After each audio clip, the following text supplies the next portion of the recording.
को बिस्मिल्लाहिर्रहमानिर्रहीम। आप लोगों को शादी के लिए इंडोनेशिया में बहुत ही आसान और इजी प्रोसेस बताना चाहता हूँ, क्योंकि कुछ लोगों ने इसे इतना डिफ़िकल्ट और इतना कॉम्प्लिकेटेड कर दिया है कि कई लोग जो है ना वो परेशान हो जाते हैं कि यार इतना मुश्किल प्रोसेस है। प्रोसेस मुश्किल नहीं है, सिंपल सी 4 स्टेप हैं इसके।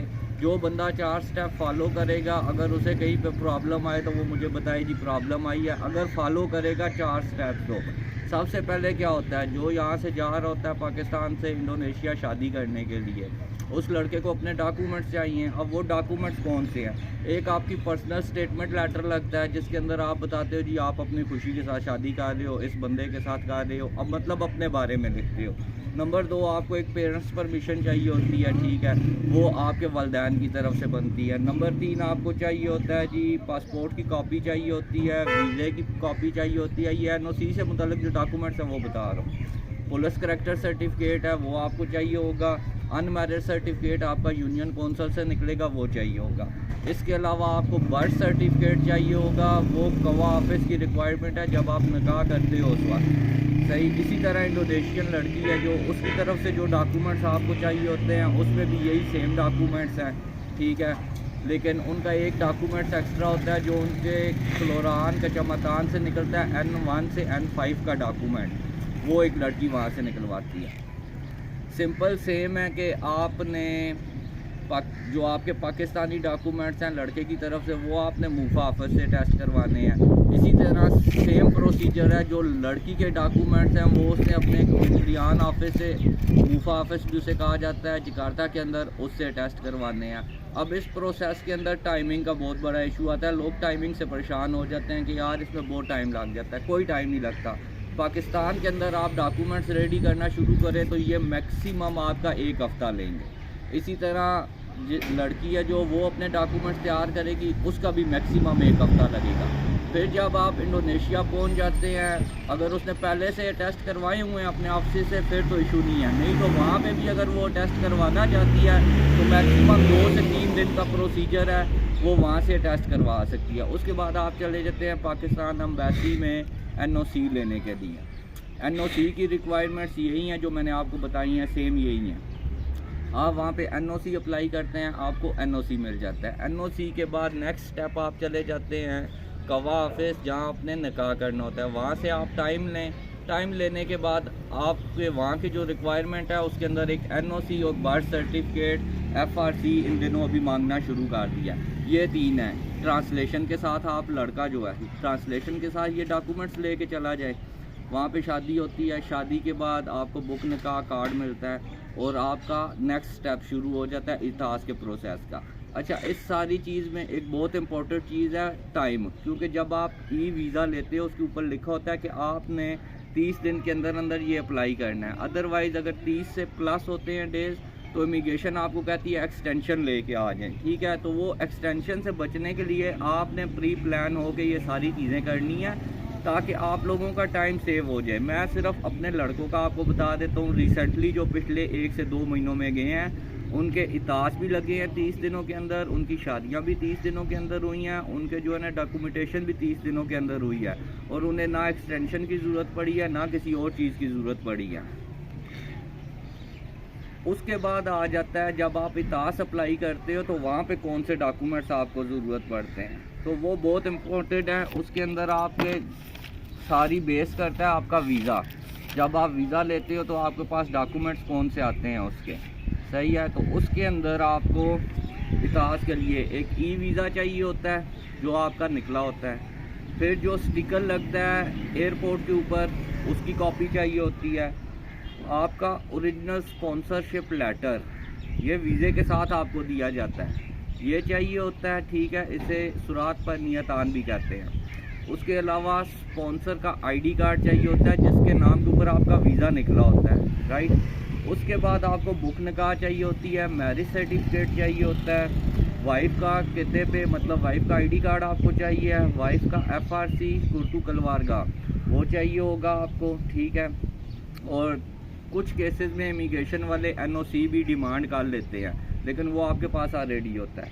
अगर ये डॉक्यूमेंट्स आप लेके जाते हैं इमिग्रेशन ऑफिस इतास अप्लाई करने के लिए, तो आपको मज़ीद किसी चीज़ की ज़रूरत नहीं पड़ती, आपका ईज़िली प्रोसेस स्टार्ट हो जाता है। मैक्सिमम लड़के आके फंस जाते हैं, इनके पास स्पॉन्सरशिप लेटर जो होता है वो, अब मैं कहना नहीं चाहता उस चीज़ के बारे में, लेकिन ऐसे जाहिल हैं वो आपको ऐसा बना के दे देते हैं कि वो एक्सेप्ट ही नहीं करती इमिग्रेशन। तो स्पॉन्सरशिप लेटर जो है वो बहुत ज़्यादा मायने रखता है और वो आपके पास ओरिजिनल होना चाहिए। इमिग्रेशन आपसे ओरिजिनल की डिमांड करती है, वो आपसे PDF एक्सेप्ट नहीं करेगी। स्पॉन्सरशिप लेटर जो होगा, जो आपका वीज़े के साथ निकला होगा, तो ओरिजिनल की वो डिमांड करते हैं, वो आपने अपने पास रखना है। और ये सिंपल से डॉक्यूमेंट्स हैं, इसके अंदर कोई पाड़ बराबर चीज़ नहीं है, कोई इसके अंदर मुश्किल नहीं है, सिंपल प्रोसेस है। जस्ट स्टेप बाय स्टेप आप फॉलो करें तो ईज़िली सारी चीज़ें आपकी मैनेज हो सकती हैं।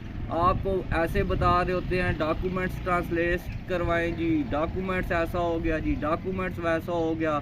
ये कौन से ऐसे आपके प्रॉपर्टी के डॉक्यूमेंट्स हैं, या आपका जो है ना केस लगा हुआ है कि आपके पास डॉक्यूमेंट्स प्रिपेयर करने में बहुत मुश्किल आ रही है? कुछ मुश्किल प्रोसेस नहीं है, सिंपल 4 चीज़ें फॉलो करें। जिस बंदे से वीज़ा ले रहे हैं उससे आप अपनी डॉक्यूमेंटेशन वीज़े से मुतल्लिक आप सारी जो है ना लें, वो आपके लिए बहुत मायने रखती है। फर्स्ट स्टेप है ये आपका। उसके बाद आप पाकिस्तान के अंदर डॉक्यूमेंट्स बनाते हैं, 1 हफ्ते में बनते हैं। इसी तरह इंडोनेशियन लड़की के डॉक्यूमेंट्स भी मैक्सिमम 1 हफ्ता लेते हैं। कवा ऑफिस के अंदर आपका टाइमिंग है कि आप कितना टाइम उनसे ले रहे हैं, कब निकाह कर रहे हैं।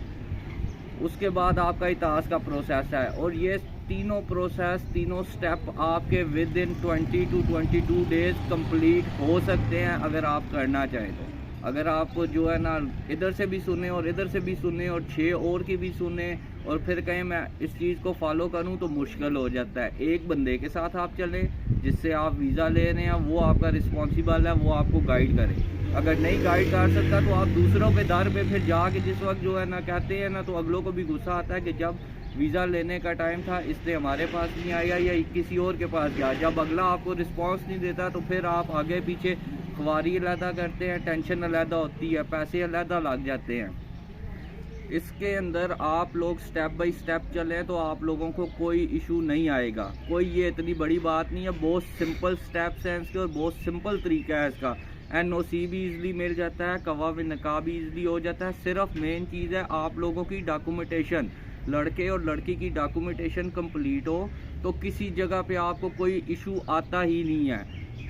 वीज़े के प्रोसेस में जो आपको डॉक्यूमेंट्स चाहिए होते हैं वीज़े के साथ, वो 3-4 डॉक्यूमेंट्स आपको मिलते हैं, ठीक है। जिसमें एक होता है एयरपोर्ट के लिए इनविटेशन लेटर, एक होता है स्पॉन्सर लेटर, एक होता है स्पॉन्सर का ID कार्ड, एक और लेटर होता है वो मैं आपको डायरेक्ट नाम नहीं बता रहा, ठीक है ना। एक लेटर और होता है, 4 लेटर आपको दिए जाते हैं। वो उन चारों में से आपका वीज़ा, स्पॉन्सरशिप लेटर और जो चौथा लेटर है ये लेटर और ID कार्ड, ये इतास के वक्त आपको चाहिए होते हैं। ये 4 चीज़ें प्लस आपके डॉक्यूमेंट्स लगते हैं। आप जाके इतास अप्लाई करो, फौरी आपका इतास अप्लाई हो जाता है। कोई प्रॉब्लम नहीं आती, कोई डिफ़िकल्ट नहीं आती। इमिग्रेशन किसी चीज़ की डिमांड नहीं करती। अब इतास आप 1 साल का करते हैं या 2 साल का अप्लाई करते हैं, ये ऑप्शन वहाँ पे मौजूद होता है, ये आपके ऊपर है। 1 साल की फ़ीस है वो तकरीबन 2.5 जुता बनती है। 2 साल के जो फ़ीस है इतास की वो ऑलमोस्ट 4 जुता के करीब है, 3.7 या 3.8 समथिंग, इसी तरह एग्जैक्ट मुझे अभी याद नहीं है, लेकिन इतनी फ़ीस है। डिपेंड आप पे करते हैं, आप 1 साल के इतास पे जाते हैं, 2 साल के इतास पे जाते हैं, ये आपकी अपनी चॉइस है। फिर लड़के सवाल करते हैं हमने शादी कर ली, हम काम कर सकते हैं। देखिए इतास के ऊपर काम अलाउ नहीं होता, लेकिन इंडोनेशिया में लोग कर रहे हैं इस तरह काम, ठीक है। तो वैसे अगर लीगली तरीके से देखा जाए तो अलाउ नहीं होता, सही। इसके अलावा इतास अगर 1 साल का है तो आपको 11 महीने के बाद रीन्यू करवाना पड़ता है, 2 साल का है तो आपको 23 महीने के बाद रीन्यू करवाना पड़ता है। अब एक चीज़ और बहुत इम्पोर्टेंट आती है कि जिस वक्त आप वीज़ा लेते हो तो लास्ट में जाके आप रीड करो तो वहाँ पे लिखा होता है जी, इमिग्रेशन चेक पॉइंट के ऊपर इंस्पेक्टर आपसे रेलेवेंट क्वेश्चन कर सकता है या आपको डिमांड कर सकता है कि आपका वीज़ा जिसके नाम पे निकला हुआ है आप वो डाटा प्रोवाइड करें। डाटा से मुराद के स्पॉन्सरशिप और स्पॉन्सर का ID कार्ड, ठीक है। तो ये उसका राइट है, वीज़े के नीचे लिखा होता है। अगर कोई बंदा नहीं दे रहा तो वो मैं तो उसके बारे में कुछ नहीं कहता, आपका अपना हेडेक है, आपने खुद डीलिंग की हुई है। लेकिन बताने का मकसद ये है कि आप इस चीज़ को जो है ना, जब बाय कर रहे हैं तो अगले के साथ डिटेल में बात करके आप उससे चीज़ें क्लियर कर लें, ताकि कल को आपको प्रॉब्लम ना हो किसी चीज़ की। तो प्रोसेस मुश्किल नहीं है, प्रोसेस इजी है, फार्मेट्स भी इजीली मिल जाते हैं। किसी के पास ना हो तो बेशक मुझे व्हाट्सएप कर दें, मैं फार्मेट्स भी आपको सेंड कर दूंगा, फ्री में कर दूंगा, क्योंकि ना मेरे पैसे लग रहे हैं ना मैं आपसे पैसे लूँगा इस चीज़ के। और एक चीज़ मैं स्पेशली कहना चाहता हूँ कि यार कई दोस्त हैं, आते हैं, पूछते हैं, पूछने के बाद वो कई दिन जो है ना अपना टाइम भी ज़ाया करते हैं और मेरा टाइम भी ज़ाया करते हैं, ठीक है। और भाग सिर्फ एक रीज़न से जाते हैं कि भाई आपका रेट ज़्यादा है। ठीक है, मेरा रेट ज़्यादा है, लेकिन मेरा काम एक स्टैंडर्ड का है। जिसने करवाना है तो मैं उसके स्टैंडर्ड, अपने स्टैंडर्ड के मुताबिक काम करूँगा। मैं ये नहीं करूँगा कि मार्केट की तरह जो है ना आपको पहले रेट कम दे दूँ, बाद में आपको जलील करता रहूँ। मेरा ये काम नहीं है। मैं स्ट्रेट फॉरवर्ड बात करता हूँ हर बंदे के साथ, और स्ट्रेट फॉरवर्ड बताऊँगा कितने पैसे लूँगा और ये चीज़ें प्रोवाइड करूँगा और ये गाइडलाइन दूँगा। और गाइडलाइन मैंने अपने जितने लड़कों को दी है, अगर वो मेरी इनमें वीडियो देख रहे हैं तो वो खुद आके मैं उन्हें कहूँगा कि वो बता दें कि ख़ासकर रिसेंटली जो इस 1-1.5 महीने में लड़के पहुँचे हैं जिन्होंने एहतास अपने अप्लाई कर चुके हैं, वो खुद यहाँ पे कमेंट में बता दें कि यार जी उनका प्रोसेस कैसे हुआ और कितने दिनों में हुआ। किसी के 22 दिन लगे, किसी के 24 लगे, किसी के 27 लगे और किसी के 18 दिन लगे, कंप्लीट हो गए, एहतास अप्लाई हो चुके हैं। तो यार इस चीज़ को आप लोग सवार मत करो कि बहुत मुश्किल है, बहुत मुश्किल है। बताया जाता है, डराया जाता है आपको मुश्किल है। मुश्किल कुछ भी नहीं है इसके अंदर, बहुत इजी प्रोसेस है। इतना इजी है कि आप थोड़ी सी सिर्फ नॉलेज लें, गूगल से ले लें, किसी दोस्त से ले लें, यूट्यूब से ले लें, सोशल मीडिया से ले लें, थोड़ी सी नॉलेज लें, रिसर्च करें, तो आप इतना इजी प्रोसेस है कि आपको किसी से कोई चीज़ पूछने की ज़रूरत नहीं पड़ेगी। तो सिर्फ यही आप लोगों को बताना चाहता था कि यार सिंपल प्रोसेस है, इजी हो के आप लोग करें, घबराएं नहीं। बाकी आप लोग इन्वेस्टर वगैरह का भी लोग पूछते हैं, उसके ऊपर मैं एक डिटेल वीडियो बनाऊंगा, तो उसके अंदर इंशाल्लाह उसके ऊपर बात करेंगे। तो अपना ख्याल रखें और जो है ना दुआओं में याद रखिएगा। पसंद आए वीडियो तो कमेंट कर दीजिएगा, लाइक कर दीजिएगा, कोई कमी रह गई हो तो वो मेंशन कर दीजिएगा, ताकि मैं अगली वीडियो में मज़ीद बेहतर करके उस कमी को पूरा कर सकूँ। तो अल्लाह हाफिज़।